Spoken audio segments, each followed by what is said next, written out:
오늘 시간에는 다니엘서 강의 세 번째 시간입니다. 느부갓네살 왕이 꾼 꿈과 대제국들의 흥망성쇠라는 제목으로 함께 말씀의 은혜를 나누기를 원합니다. 다니엘서 역사책이죠. 실제 일어난 사건들을 소개해 주고 있습니다. 뿐만 아니라 이것은 예언서입니다. 장차 되어질 일을 말씀하고 있기 때문에 그렇죠. 뿐만 아니라 이건 묵시서입니다.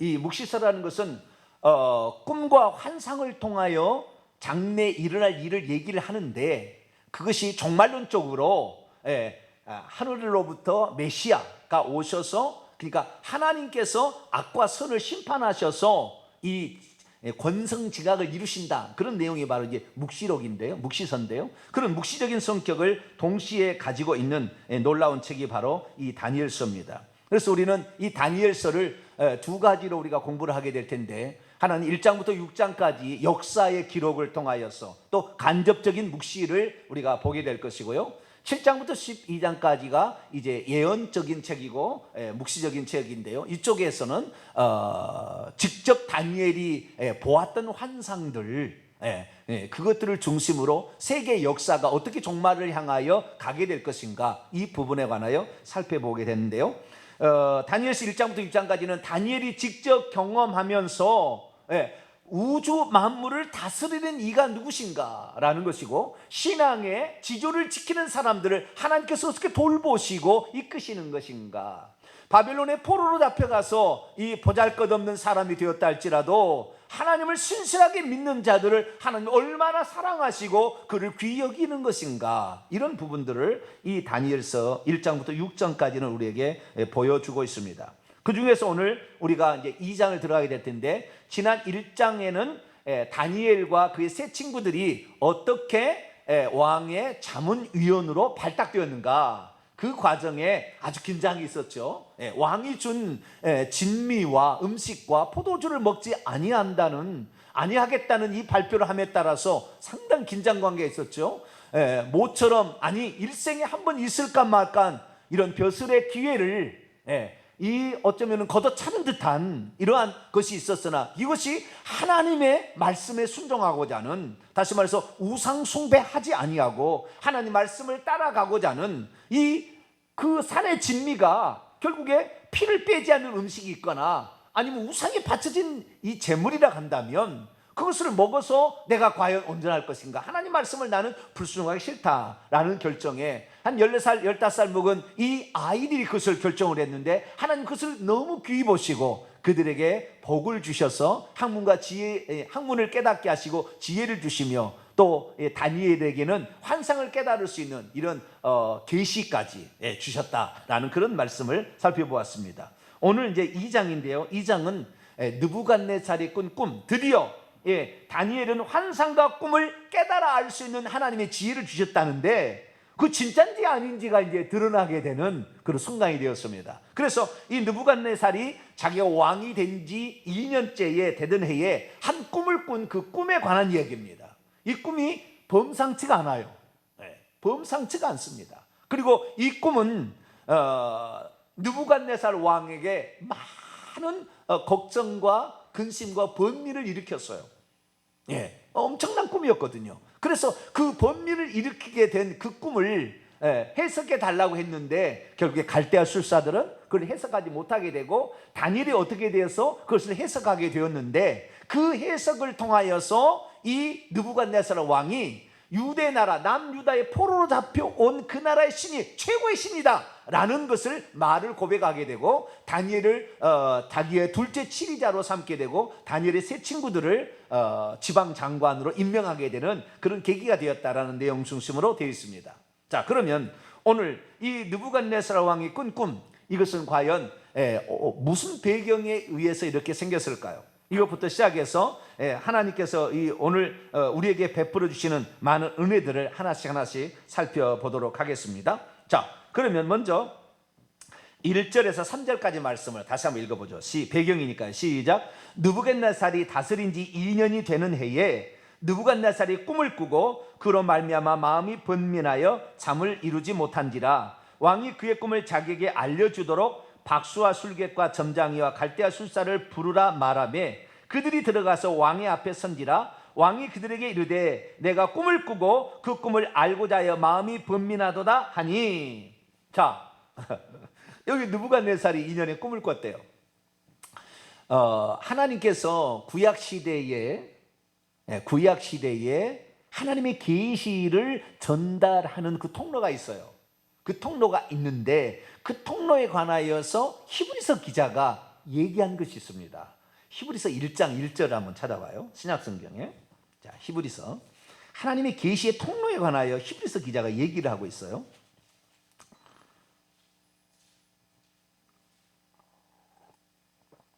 1장 1절로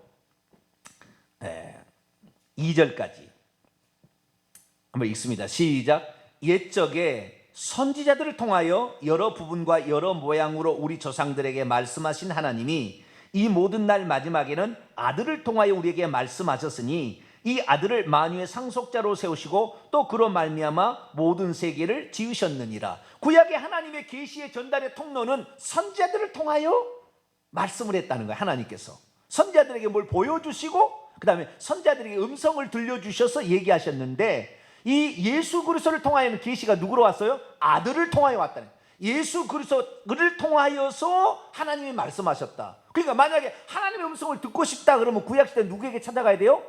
선지자에게 찾아가면 될 것이고, 예수 그리스도 때 하나님의 음성을 듣고 싶다 그러면 누구에게 찾아가야 되는 거예요? 예수님에게, 아들에게 찾아가면 됐다 그 말이에요.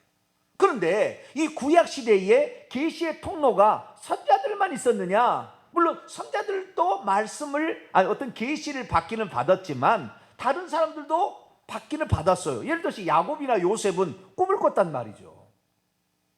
욥기서 보더라도 꿈과 환상의 얘기가 나와요.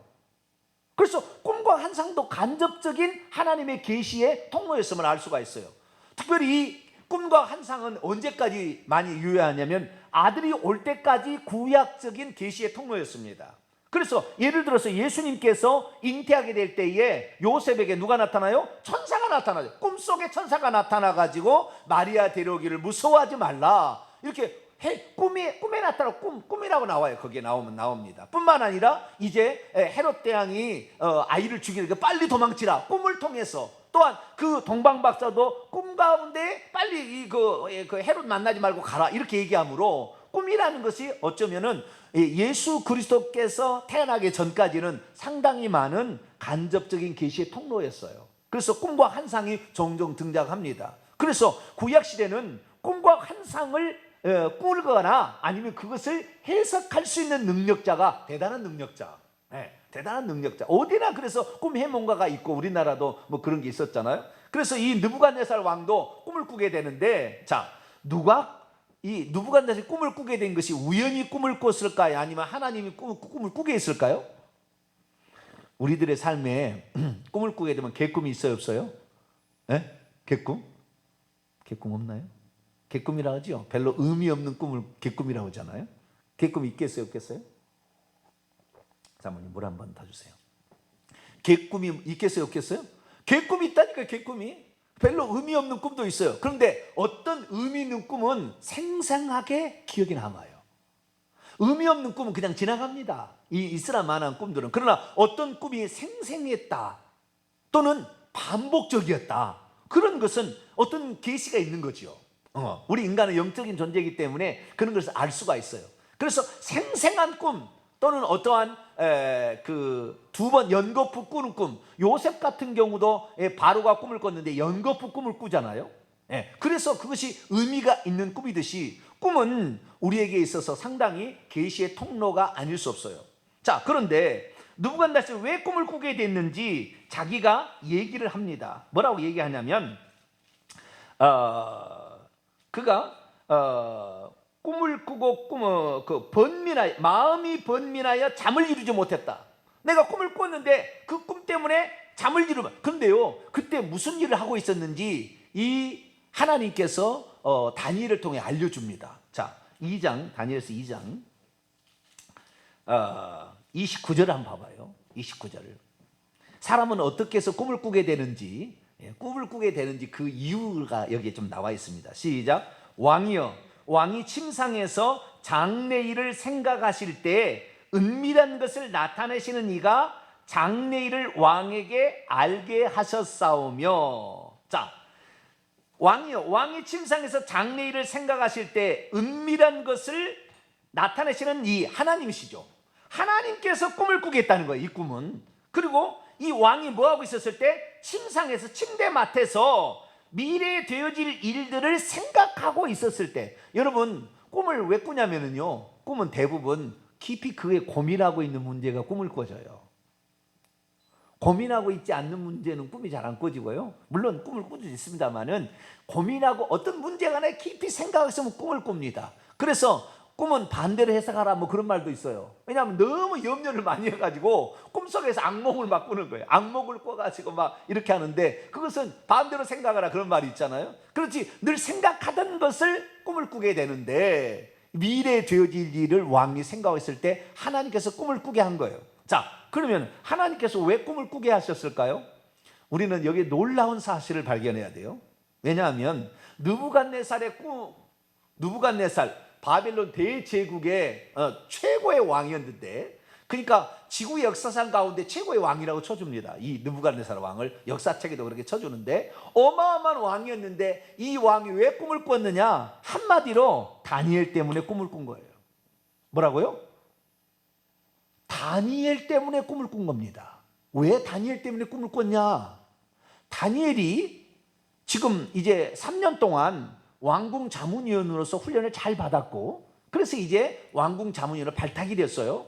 그래서 왕궁 자문위원이 아직 발령을 못 받았어요. 아직 발령을.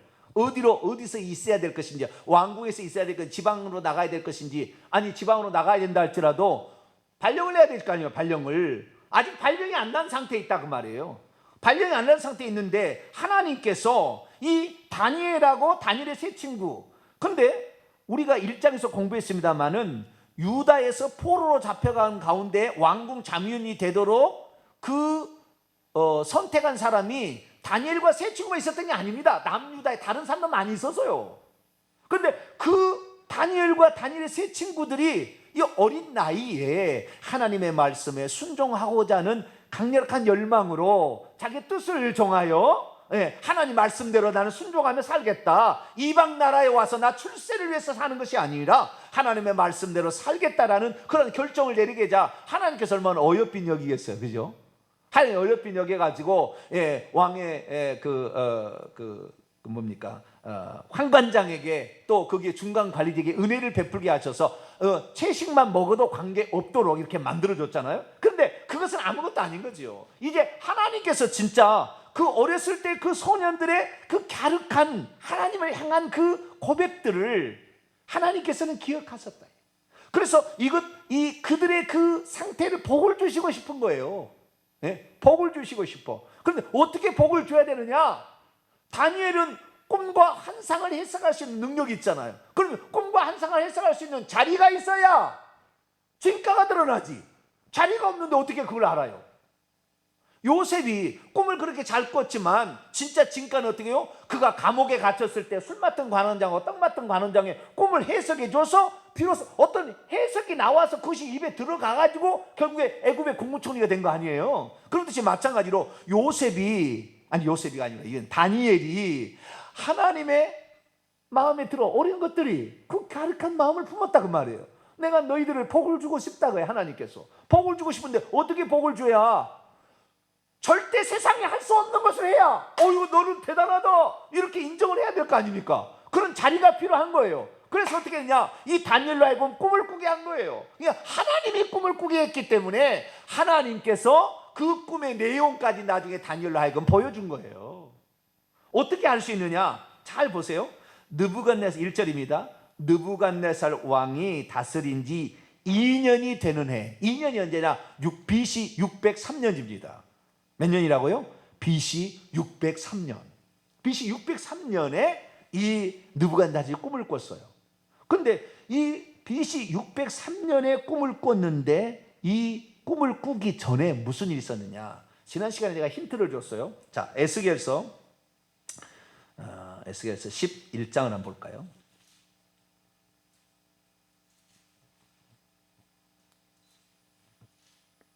놀라운 일이에요. 여러분, 하나님의 말씀을 보게 되면 하나님은 애누리가 없다라는 걸 알 수 있어요. 자, 에스겔 11장 22절입니다. 에스겔서 11장.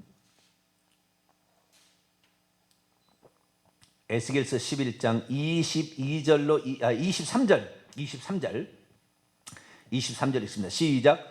여호와의 영광이 성읍 가운데서부터 올라가 성읍 동쪽 산에 머무르고. 이게 무슨 말입니까?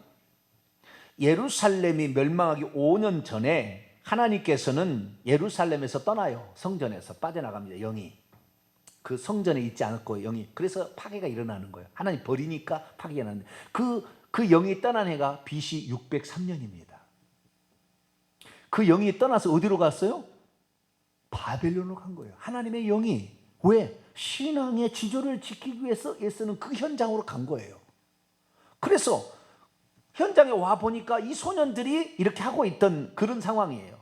그런 상황에 하나님께서 보시고, 야, 이들에게 복을 줘야 되겠다. 그럼 어떻게 복을 줄까? 느부갓네살 왕으로 하여금 절대 자기가 해석할 수 없거나 또는 그 밑에 있는 모든 술사들이 해석할 수 없는 꿈을 꾸게 하면은 나중에 이 꿈을 다니엘이 해석하면은 다니엘을 하나님께서 복을 줄 수가 있잖아요. 높일 수가 있잖아요. 그러니까 하나님께서 그 현장에 지금 바벨론에 와가지고 억지로 느부갓네살 꿈을 꿔요. 그러니까 미래에 대한 계획을 하고 있었으나 그 꿈을 하나님께서 꾸게 만든 거예요. 할렐루야. 그러니까 하나님께 우리가 어떠한 갸륵한 하나님을 향하여 내가 이렇게 하리라 뜻을 정하고 가게 될 때 하나님께서는 그것을 보시고 그 사람을 기특하게 여기시고 복을 주려 한다 그 말이에요. 할렐루야. 그래서 대제국의 왕도 하나님의 꿈을 꾸게 하셔가지고 그 꿈으로 말미암아 다니엘을 놀라운 하나님의 사람으로 인정받을 수 있도록 만들어준다 이겁니다. 그래서 그 꿈을 꿨는데 왜 그 꿈을 그 꿈으로 말미암아 번민하고 괴로워했을까요? 그 다음 구절을 또 읽어봅시다. 4절부터 6절까지 말씀을 한번 읽습니다. 시작. 갈대아 술사들이 아람 말로 왕에게 말하되 왕이여 만수무강하옵소서. 왕께서 그 꿈을 종들에게 이르시면 우리가 해석하여 드리겠나이다 하는지라. 왕이 갈대아인들에게 대답하여 이르되 내가 명령을 내렸나니 너희가 만일 꿈과 그 해석을 내게 알게 하지 아니하면 너희 몸을 쪼갤 것이며 너희 집을 거름더미로 만들 것이요 너희가 만일 꿈과 그 해석을 보이면 너희가 선물과 상과 큰 영광을 내게서 얻으리라. 그런지 꿈과 그 해석을 내게 보이라 하니. 자, 보통은 이제 꿈을 꾸고 나서 해석을 이제 부탁을 할 때는 내가 이런 꿈을 꿨어. 어떤 내용이지? 라고 그것을 해석해 달라고 요청하는 것이 보편적입니다. 그런데 왕은 지금 뭘 얘기하고 있냐면 꿈의 내용까지도 얘기를 하고 그 다음에 그 꿈의 내용을 해석해 달라고 요청을 하고 있는 거예요. 이게 말이 될 얘기입니까? 아니 그 사람 개인이 밤에 잠을 자다 꿈을 꿨는데 내가 머릿속에 들어가 볼 수가 있어요? 스쳐 지나가는 일인데 내가 어떻게 그 사람 속에 사람의 마음을 읽는 것도 어렵습니다. 같이 살고 있는 사람의 마음도 어려워 알기가. 그런데 그 사람이 밤에 잠을 자다가 꿈을 꾼 것까지 내가 알아맞혀? 알 수 있어요 없어요? 말이 안 되는 거예요. 말이 안 되는 거예요. 그럼 왕이 지금 말이 안 되는 얘기를 왜 했냐 그 말이에요. 자, 그 다음에 자 2장 1절에 보면 느부갓네살이 꿈을 꾸고 라고 되어 있지만 원문을 보면 꿈들을 꾸고 해요. 꿈들을 꿨어요. 그러니까 꿈이 한 개가 아니었습니다. 그러니까 2년이 되던 해에 꿈을 꿨는데 연거푸 꿈을 꿨을 가능성이 많아요. 연거푸 꿈을 꿨던 거죠. 그러니까 이 지금 느부갓네살 왕은 그 꿈을 나중에 다니엘이 당신은 왕이여 당신은 이런 꿈을 꾸었습니다라고 했을 때 맞아 그랬다는 거예요. 그러니까 알고 있었던 거예요. 이걸 잘 알고 있었던 거예요. 그러나 이 꿈을 얘기하기는 곤란했던 거죠. 왜 그렇습니까? 이것은 단 하나 문제라 저는 봅니다. 왜 그러냐면 이 꿈은 이 반역에 관한 꿈이었을 것 같은 거예요. 이 꿈이 지금 나를 해치고 내 왕국을 해칠 것 같은 꿈인데 그 꿈을 얘기를 하라 그러면은 왕이 당신 망합니다 이렇게 얘기할까 봐 그리고 그놈들이 지금 이 바벨론에 어쩌면 여기에 지금 2절에 보니까요, 박수, 술객, 점장이, 갈대아, 술사들이 있는데, 이 그때 당시에 수뇌부가 아주 머리 좋은 놈들, 아주 그 다음에 귀신들을 이용하는 사람들, 이런 사람이 꽉 찼는데, 이런 사람이 지금 바벨론 왕을 죽이려고 모의하고 있는 것을 왕이 지금 꿈을 꿔서 알고 있는데, 내가 이 꿈을 꿨다 그러면은 그놈들이 왕이 알아차렸구나, 발로 죽여버릴 수 있다 그 말이에요. 언제라도 왕을 살해할 수 있는 그런 상황이에요. 그러니까 만약에 이 꿈이 좋은 꿈이었다 그러면, 악몽이 아니고 선몽이었다 그러면은, 내가 이런 꿈을 꿨는데 한번 해석해봐, 이렇게 할 텐데, 내가 지금 해를 입을, 왜? 그 꿈을 꿨더니 어떤 신상에 나중에 돌이 날라와서 발을 탁 때려서 박살이 나버리는 거니까, 자기 왕국이 박살을 나든지 아니면 자기가 죽든지, 그게 만약에 그 큰 신상이 이 느부갓네살 왕을 지칭한다 하면 나중에 언제 발이 잘라서 어디가 죽나? 막 걱정이 될 거 아닙니까? 그러니까 나에게 해를 가하는 그러한 해가 있는 꿈을 꾸다 보니까, 이 꿈을 얘기를 해버리면은 벌써 이걸 알아차리고 구테타를 일으켜서 왕을 살해한다 할지 무슨 일이 벌어질 것 같으니까 꿈도 얘기 안 하는 거죠. 너희들이 진심으로 이 나라에 이 꿈을 해석할 수 있는 정말 지혜자들이 한다면 그 꿈까지 얘기를 하고, 그리고 해석을 해라, 이렇게 얘기하므로 그들이 어떤 생각을 가지고 있는지를 지금 떠보기도 하는 거예요.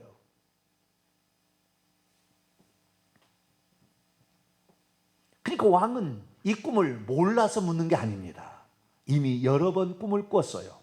그래서 이 꿈이 어떤 꿈인지를 알고 있습니다. 그런데 그에게 해가 되는 그러한 꿈이다 그 말이죠.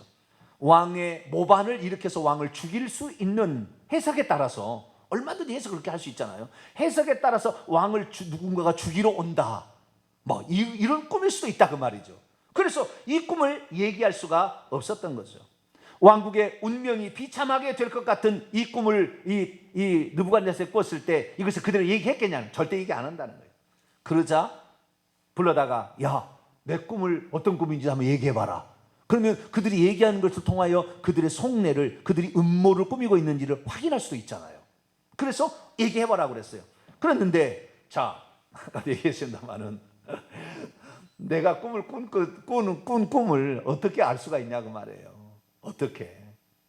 그 머릿속에 들어갈 수는 없고, 그러니까 이 난감하게 됐어요. 근데 왕의 이 명령이 준엄합니다. 만약에 이 꿈을 해석하지 못한다면 너희 사제를 찢어 죽일 것이고, 너희 시체들을 다 모아서 거름더미로 만들어 버리겠다. 그럼 만약에 이 꿈을 해석한다면 선물과 상과 큰 영광을 주겠다. 이게 무슨 말이에요?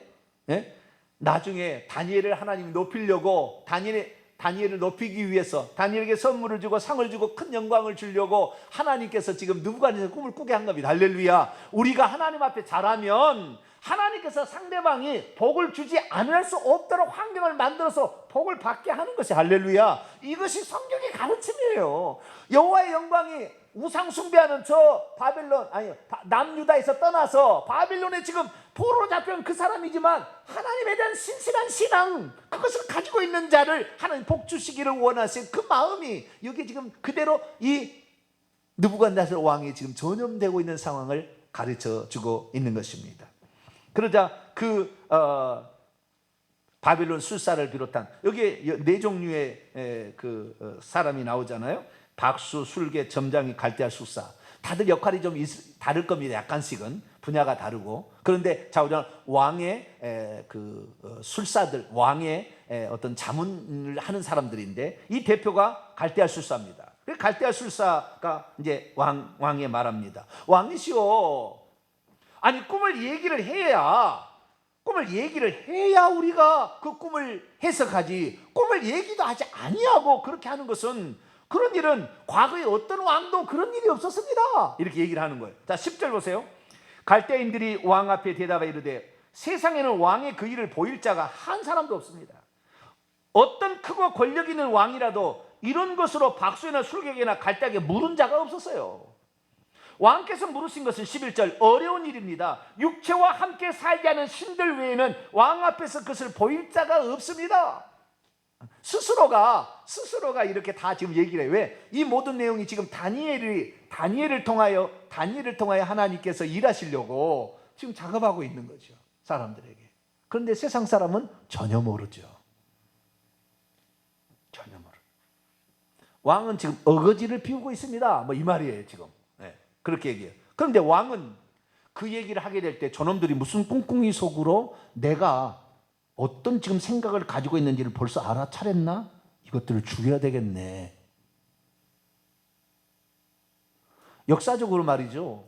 왕을 모반하는 그 세력들이요, 그 옆에 있는 사람들에 의해서 모반이 많이 났기 때문에 엄청난 많은 사람이 떼거지로 죽은 역사가 있어요. 많이 있습니다. 그러니까 이것들이 말을 하지 않아? 이것들이 그러면 나를 좀 죽이려고 계획하고 있는 것이 탄로날까 봐 얘기를 안 하는 거 아니야? 이런 거죠. 그러니까 12절, 왕이 이로 말미암아 대너를 했습니다. 매우 진노하여 바빌론의 모든 지휘자를 다 죽이라고 왕의 근위대장 아리옥에 명령을 했어요. 그래서 왕의 근위대장이 이제 그것을 시행하려고 하는 찰나에 있는데, 다니엘과 그의 친구들은 13절, 이제 갓 왕궁 자문위원회 학교를 마치고 이제 어쩌면 이제 그 자격만 취득했는데 아직 임명을 못 받았어요. 아직 임명을 못 받았어요. 그런 상태에 이 사건이 지금 터지게 된 겁니다. 14절입니다. 그때에 왕의 근위대장 아리옥의 바벨론 지휘자들을 죽이러 나가매 다니엘이 명찰하고 슬기로운 말고 왕의 근위대장 아리옥에 물어 이르되, 왕의 명령이 어찌 그리 급하냐? 어찌 그리 긴박하느냐? 그러면서 아리옥에 얘기하니까 아리옥이 다니엘에게 자초지종을 얘기해 줍니다. 그래서 다니엘이 16절에 사람에게 부탁해서 나에게 시간을 주신다면 왕에게 그 꿈을 해석해 드리겠습니다 라고 얘기를 합니다.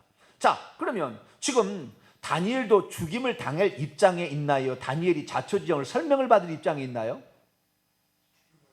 죽임을 당할 입장에 있는 거지. 지금 아리옥이 내일이라도 죽여버릴 수 있는 그런 상황이잖아요. 그런데 다니엘이 이 아리옥이 그 자초지종을 설명해 주었다라는 이것을 통해 알 수 있는 것은 평소 때 다니엘이 아리옥에 어떻게 보였는가가 나오는 거예요. 그 순간에 평소 때 아무런 상관이 없고 그놈하고 아무 상관이 없어 때려 죽여버리지만, 알고 있는 사람은 어떤 일이다 그러면 이런 일이기 때문에 나도 어쩔 수 없어 이렇게 얘기할 거 아닙니까? 예, 그러니까 다니엘의 평소 때 어떻게 하는, 여러분 이 다니엘이 얼마나 그때 명철하고 슬기롭고 신중하게 지혜롭게 잘하고 평소 때 어떻게 신앙생활 했는지가 잘 나와 있는 거예요. 평소에 삶에 다른 사람 비춰지는 그 모습이 그 상황에서도 침착하게 됐지 않은 다니엘 속에서 나타나고 있다는 거죠. 그리고 다니엘이 하는 걸 보세요. 이제부터 중요합니다. 다니엘이 그 꿈을 알겠어요? 모르겠어요? 당연히 다니엘도 모르죠.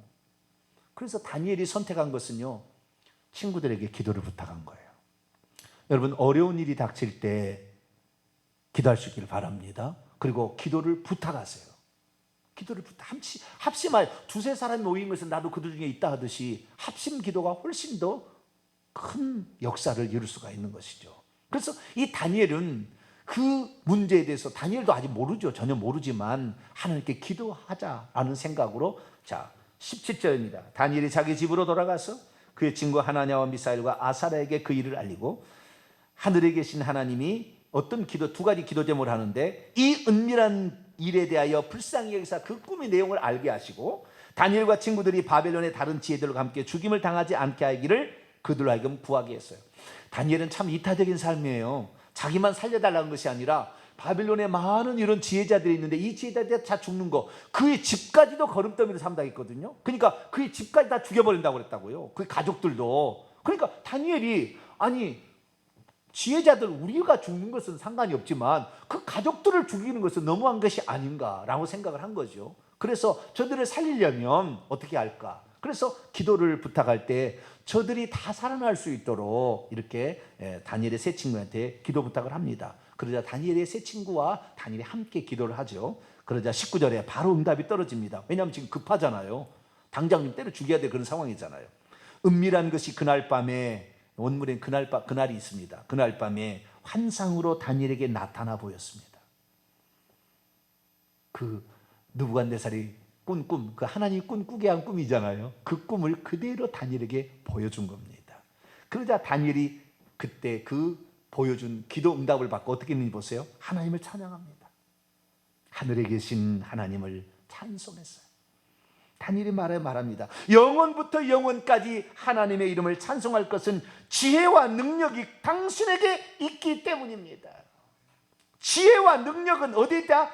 하나님께 있다.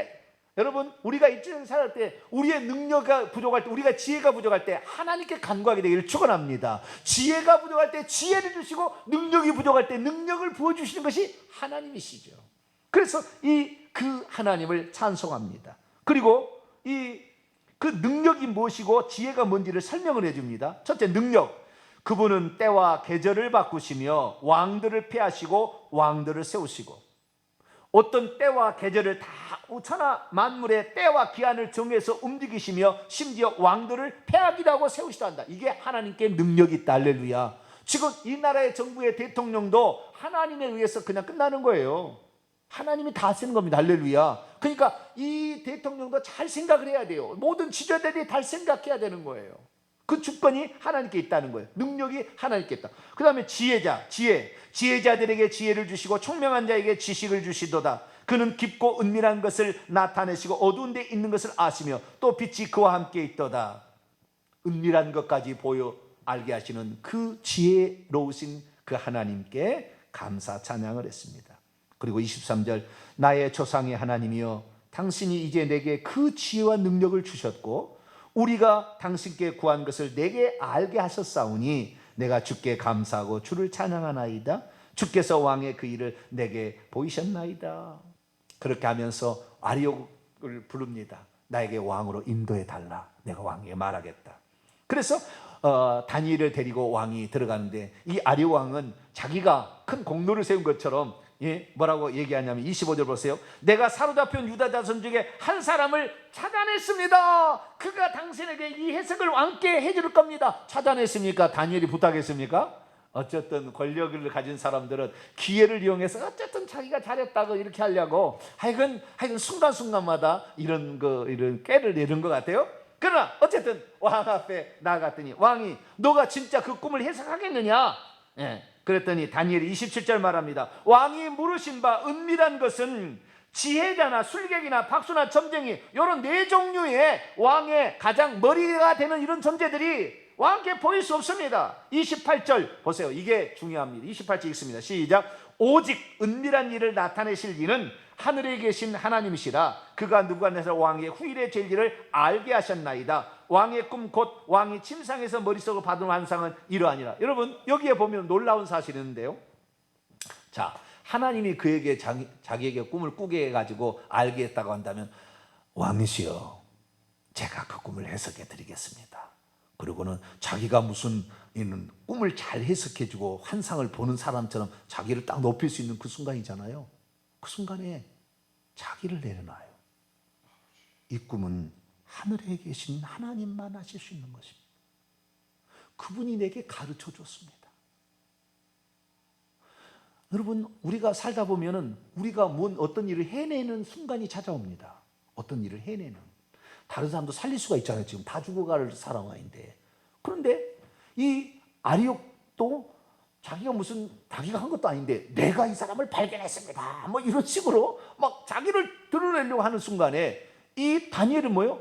오직 이 은밀한 것은 하나님만이 아시고 하나님이 이걸 가르쳤습니다 하고 그 순간에 하나님을 드러내므로 하나님을 최고로 드러내는 다니엘의 모습. 할렐루야. 이러니까 오래 쓰임받는 거예요. 많은 사람이 처음에는 하나님 드러내다 나중에는 지 이름 드러낸다. 그래서 하나님께서 그를 버리는 거예요. 쳐버리는 거예요.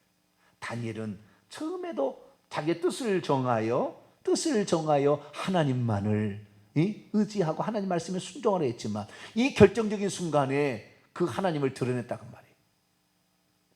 그러면 이것을 드러내는 말미암아 지금 바벨론 왕은 무슨 생각합니까? 내가 섬기는 배신이나 내가 섬기는 마르독신이나 내가 섬기는 나부신이나 여러 가지 5가지 신이 있잖아요. 이 바벨론 신보다 네가 섬기는 신이 더 센가? 이 생각을 할 거예요. 그 순간에 하게 되는 겁니다.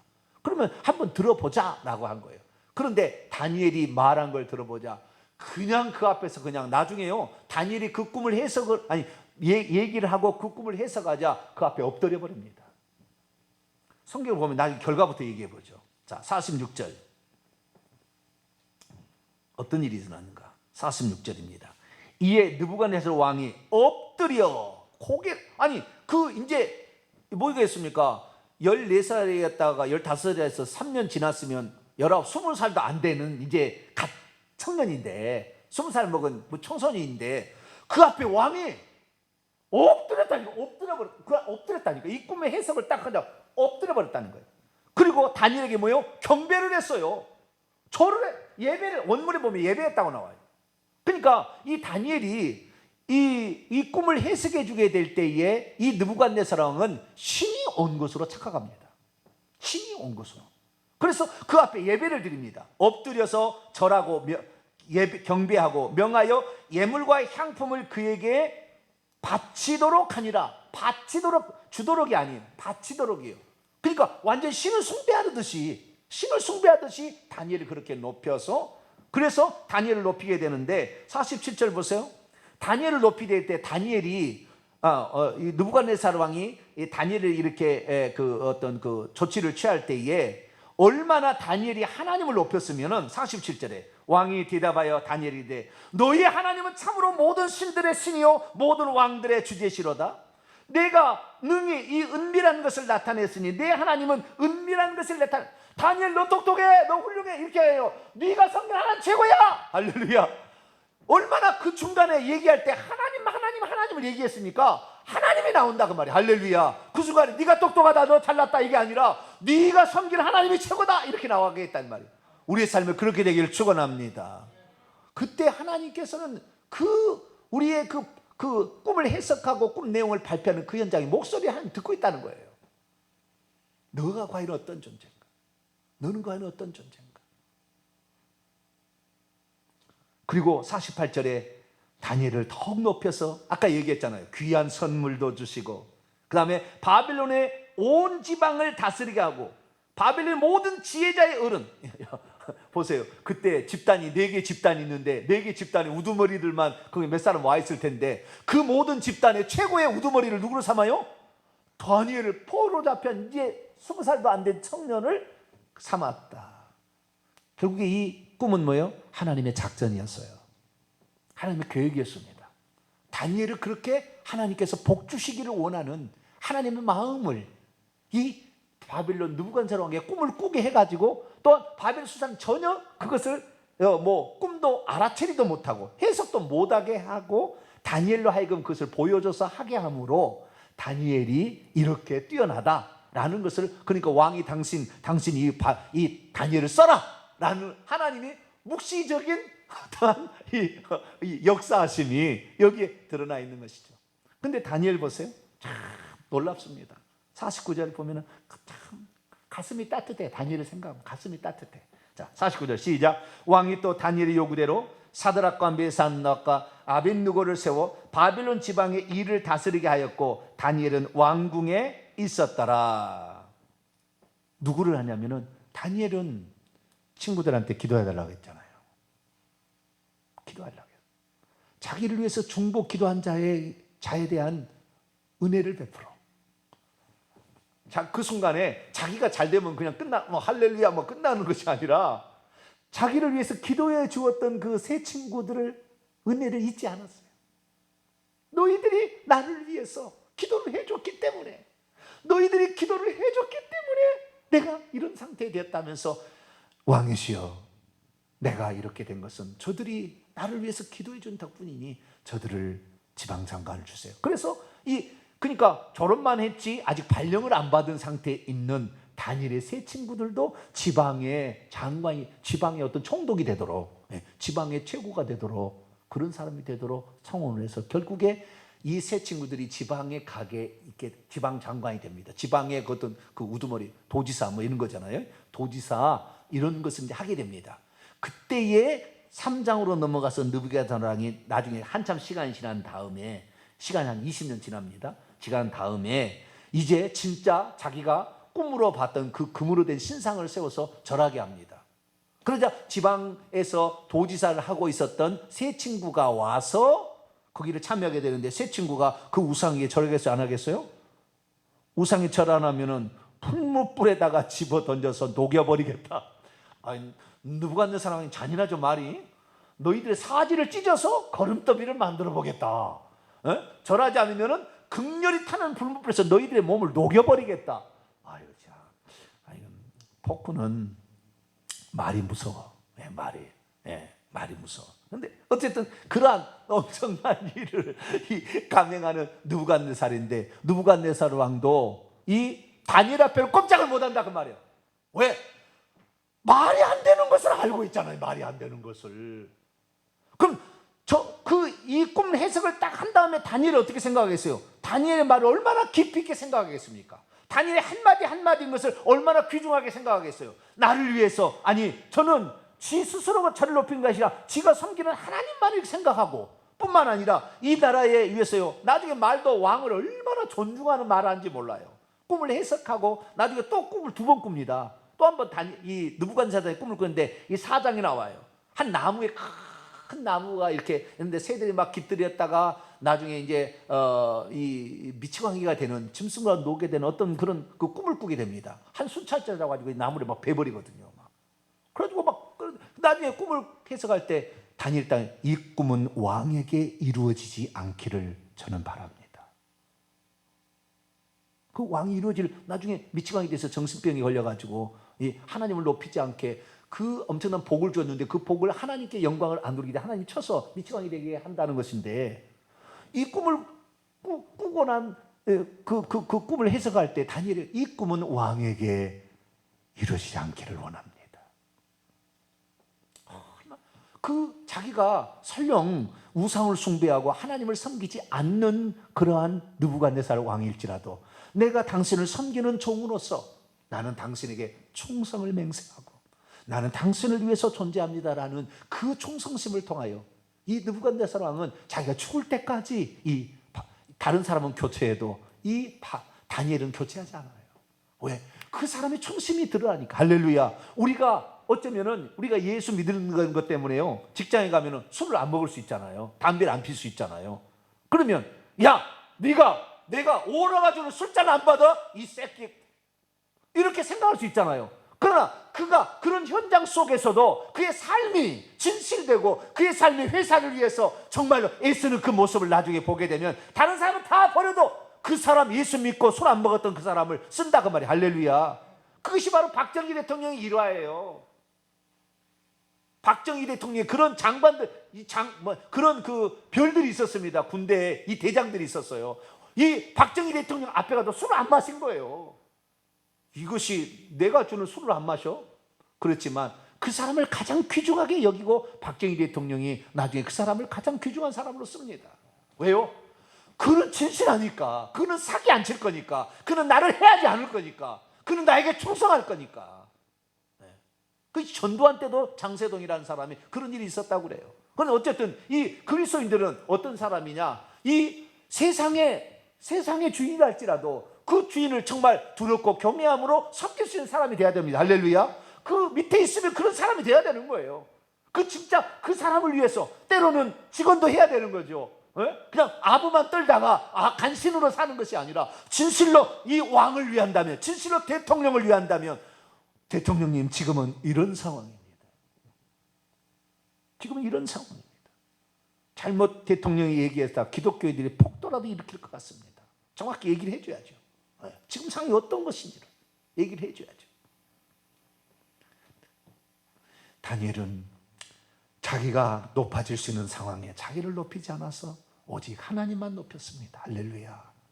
그리고 그 주군으로 자기를 뽑아준 그 주군을 향하여 일평생에 헌신하며 그렇게 살았어요.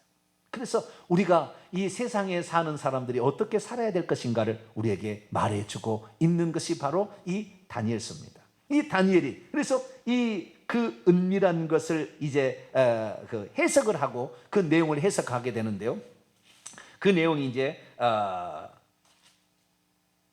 31절부터 나옵니다. 31절부터 봅니다. 왕이 한 큰 형상을 보았습니다. 큰 형상인데요. 그 형상이 얼마나 컸냐면은 컸어요. 큰 신상으로 돼 있어요. 큰 신상. 그러니까 사람의 크기가 아니었던 거죠. 나중에 3장에 가서 금신상으로 만드는데 27m짜리를 만듭니다. 60규빗. 그러니까 아파트로 한다면은 10층 높이를 만들어요. 어마어마한 큰 형상의 어떤 사람의 모습을 갖추는 어떤 형상을 본 거예요. 큰 신상을 보셨는데 그 신상의 왕 앞에 섰는데 크고 광채가 매우 찬란하며 그 모양이 심히 두려웠어요. 엄청 무서웠어요. 이 보니까요, 머리는 금으로 되어 있었습니다. 뭐래요? 머리는 금으로 빛이 팍팍 났어요. 그 다음에 가슴과 두 팔은 은으로 되어 있었어요. 배와 널쩍 다리는 청동으로 되어 있었습니다. 구리와 주석의 합금이죠. 청동으로 되어 있었고요. 두 종아리는 단단한 철로 되어 있고, 마지막 발과 발가락은 진흙과 철이 섞여 있는 상태에 얼마나 컸는데요. 근데 이 특징을 보게 되면은요, 이 신상의 특징은 첫째, 위로 아래로 내려갈수록 가치가 떨어져요. 금보다는 은이 가치가 떨어져. 은보다는 구리의 합금, 구리 합금보다는 철보다는 진흙하고, 그러니까 밑으로 내려갈수록 가치가 떨어지는 것입니다. 아시겠죠? 가치가 떨어지는 것이에요. 그러니까 이 특징은 뭐냐면, 이걸 해석할 때 지금 유대인들 있잖아요. 유대인들은 어떻게 해석하냐면 이렇게 해석한답니다. 머리는 왕이십니다, 당신. 근데 당신의 아들은 은이고, 그 밑에 또 할 사람은 구리 합금이고, 그 밑에 사람은 철이고, 그 다음에 진흙에서 끝납니다. 이렇게 해석한다는 거예요. 그러니까 바빌론의 왕들을 해석하는 것으로 이렇게 해석을 하는 거 유대인들입니다. 왜냐하면 이 성경에 나와 있는 대로 해석하면은 메시아를 예수님으로 봐야 되니까, 메시아를 예수님이 해석을 해야 되니까 안 하려고 그러는 거예요. 그래가지고 그래서 발을 때려가지고 이 금신상에 파괴된 건 메대와 바사라고 얘기를 하는 거예요. 메대와 바사의 고레스가 메시아로서 발을 뜨인 돌이 날라와가지고 때려가지고 바빌론 나라가 멸망하는 거다, 이렇게 해석한다는 거예요. 그래서 고레스 이방인이라고, 예수님이 여기 뜨인 돌을 예수님 어디에서 손대지 않은 어떤 돌이 날라와가지고 나중에 이 발을 때립니다. 이 발을 딱 때리는데, 발을 딱 때리자 아래부터 부서지기 시작해서 먼지처럼 나와가지고 나중에 다 사라져버려요.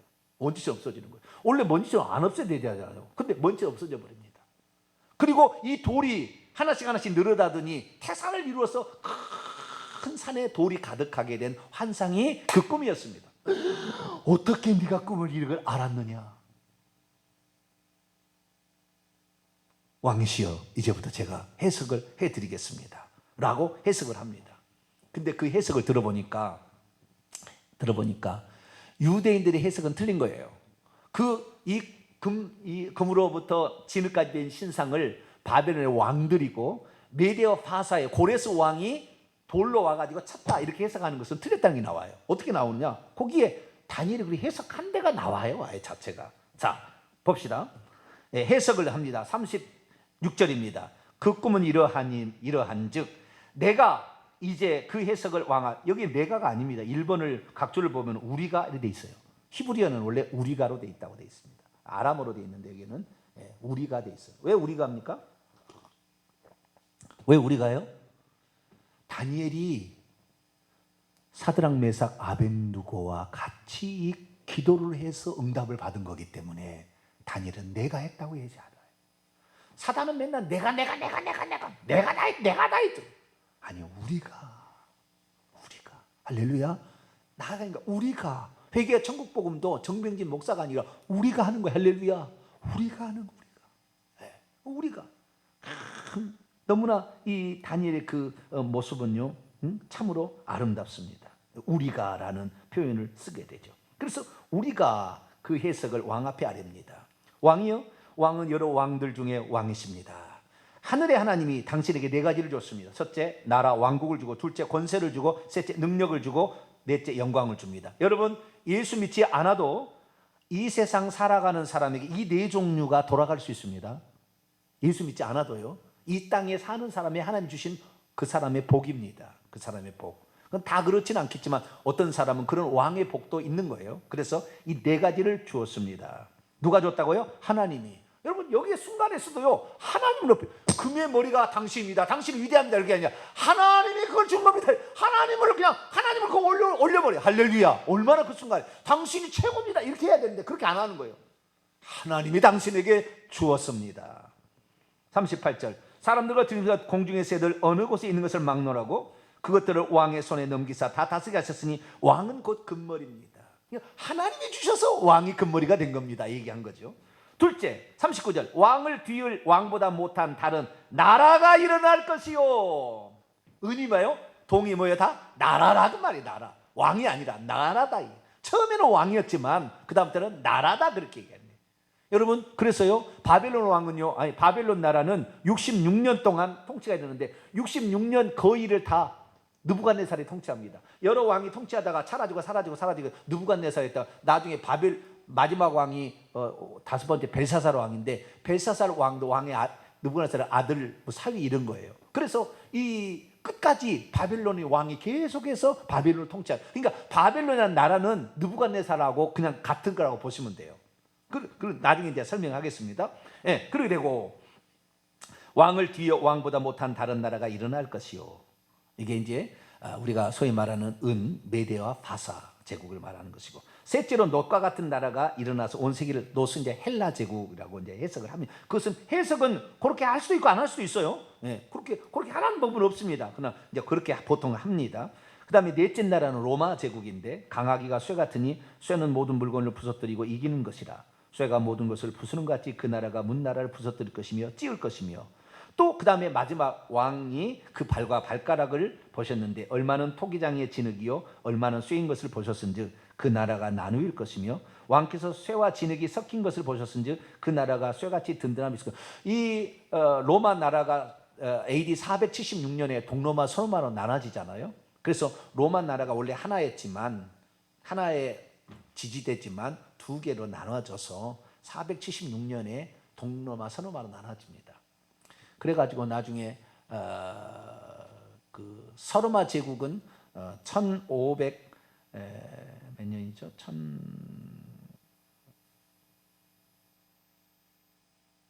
1453년까지 서로마 제국은 476년에 멸망을 당하고요. 그리고 동로마 제국은 1453년, 1000년 이상을 더 이렇게 유지하게 되죠. 그러다가 이제 10발가락이 되는 거예요. 열 나라로 나눠지는 것입니다. 그래서 철과 진흙이 섞이지 않은 것처럼 민족이 다르기 때문에 섞여지지 않아요. 지금도 유럽연합이 섞였지만 잘 섞여지지 않습니다. 43절, 왕께서 쇠와 진흙이 섞인 것을 보셨은즉 그들이 다른 민족과 서로 섞일 것이나 그들이 피차에 합하지 아니함이 쇠와 진흙이 합하지 않은 같음이니라. 이 여러 왕들의 시대에 이 여러 왕들이 세상 나라가 한 제국에 의해서 통치되지 아니하고 여러 왕들에 의해서 통치될 때에 하늘의 하나님이 한 나라를 세우시리니 이것들은 영원히 망하지도 아니할 것이요 그 국권이 다른 백성에 돌아가지도 아니할 것이요 도리어 이 모든 나라를 쳐서 멸망시키고 영원히 설 것이라. 손대지 아니한 돌이 산에서 나와서 쇠와, 맨 밑에 쇠와 놋과 진흙과 은과 금을 부서뜨리는 것을 왕께서 보신 것은 크신 하나님이 장래를 왕께 알게 하신 것이라. 이 꿈은 참되고 이 해석은 확실합니다. 자, 그러면은 이제 마지막인데요, 손으로 그 다듬지 않는 그냥 자연 상태의 돌이 날라와서 발과 발가락을 때렸단 말이에요. 그래서 이것이 산산이 형상이 부서졌어요. 그러면 이 로마 나라의 이것을 어떻게, 그럼 뜨인 돌을 뭘로 해석할 거냐? 뜨인 돌은 누구죠? 뜨인 돌은 누구겠죠? 세상 제국을 쳐버리는 왕 중의 왕 누구예요? 예수 그리스도죠. 예수 그리스도. 우리는 이것을 예수 그리스도로 풉니다. 여기에는 그렇게 나오진 않아. 우리는 예수 그리스도라고 풉니다. 왜냐하면 예수 그리스도는 돌로서 성경에 베드로전서에 보면 돌이라고 산돌, 모퉁이 돌 계속 돌로 나오는데요. 이 예수 그리스도는 믿는 자들과 믿지 않는 자들은 두 종류로 갈리게 됩니다. 하나는 반석 모퉁이 돌이 돼서 집을 짓게 되는, 교회를 짓게 되는 돌이 되지만, 만약에 이것을 거부해버리면 거치는 돌과 넘어지게 하는 걸림돌이 되는 거예요. 그래서 오히려 나중에 그것이 그를 쳐버리게 되는. 자, 로마서 9장을 볼까요? 다 왔습니다. 로마서 9장 33절.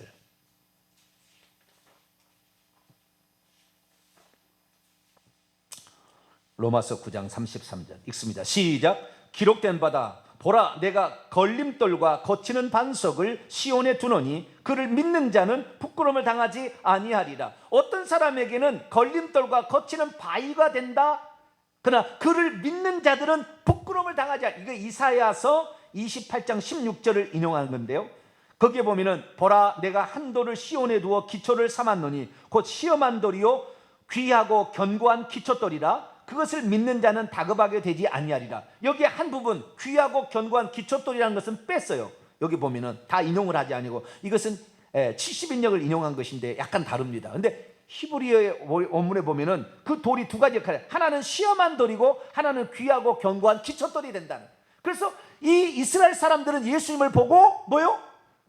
배척했다면 그 건축자의 버린 돌이 됐다는 거예요. 그런데 예수 그리스도의 그 건축자의 버린 돌이 모퉁이의 기초돌이 돼서 교회를 세우게 되었으니 그 교회가 세우는 것이 돌이 태산을 이루는 거예요. 예수 그리스도를 믿어서 온 세상이 하나님의 나라가 되어가는 상태를 표현해주고 있는 거예요. 할렐루야. 그래서 여기에 지금 이 돌에 관한 해석을 두 가지로 해석을 해요. 하나는 해석은 뭐냐면 예수님의 초림의 예수 그리스도, 그래서 교회를 세워나가는 큰 돌을 만들어서 더 많은 반석을 해서 교회를 세워가는 모습으로 해석하는 게 하나 있는가 하면, 세대주의 쪽에서는 종말의 예수 그리스도를 설명합니다. 이 돌이 재림하실 예수 그리스도를 설명해요.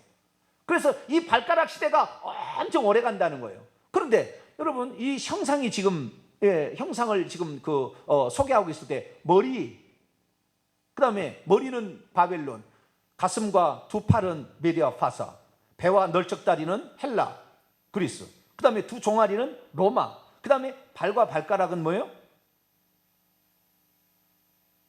그 여러 나라들 이렇게 얘기하는 거잖아요. 자, 그러면 보세요. 이것을 만약에 이 뜨인 돌이 날아오는 그 시기를 초림 때로 해석하느냐 재림 때로 해석하느냐, 우리 통합 측에서는 초림이라고 해석을 합니다. 그러나 세대주의는 재림이라고 해석을 해요. 그런데 초림이나 재림이나 둘 다 누가 틀렸다고 말하기는 곤란합니다. 말하기는 곤란해요. 둘 다 맞는 것일 수 있으나 초림은 예표고 재림은 완성이다. 저는 그렇게 봅니다. 그렇게 봐야 되는 거예요. 왜냐하면은 자, 바벨론이 통치하는 시기가 BC 605년에서 539년이다. 66년을 통치했거든요. 기간을 한번 보세요. 기간을. 그 다음에 메대와 바사는 BC 539년에서 331년이니까 208년을 통치했어요. 자, 크기를 보세요. 66년, 그 다음에 208년.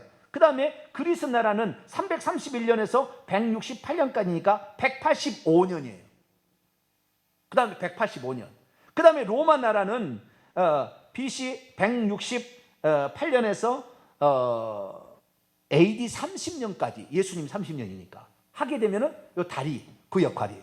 그리고 그다음에 발가락, 그거는 잠깐이잖아요. 그렇기 때문에 이 초림의 예수 그리스도야 맞지, 만약에 발과 발가락이 예수 재림 때까지 해버린다면 발과 발가락이 이 형상을 한번 그림을 그리는데 발가락은 쫙 있는 거잖아요. 그럼 이건 형상이 아니지. 그래서 초림 때의 예수 그리스도께서 이것을 예표로 보여주시고 나중에 재림 때 완성하신, 할렐루야, 이렇게 풀어가는 것이 가장 좋을 것 같아요. 그러나 뭐 누가 자기가 이렇게 푼다면 풀겠죠. 중요한 것은 뭐냐, 예수 그리스도는 어떤 자들에게는 걸림돌이 되지만 그분을 믿고 의지하는 자에게는 모퉁이 돌이 되고 산돌이 되어서 그를 살려주고 그에게 생명을 준다. 할렐루야. 이것을 아시고 우리는 예수 그리스도, 그분이 모든 것의 우상을 때려 부시고 모든 왕들을 제압하는 왕 중의 왕이시다. 이걸 믿고 가시길 바랍니다. 기도하겠습니다. 거룩하신 하나님, 감사합니다.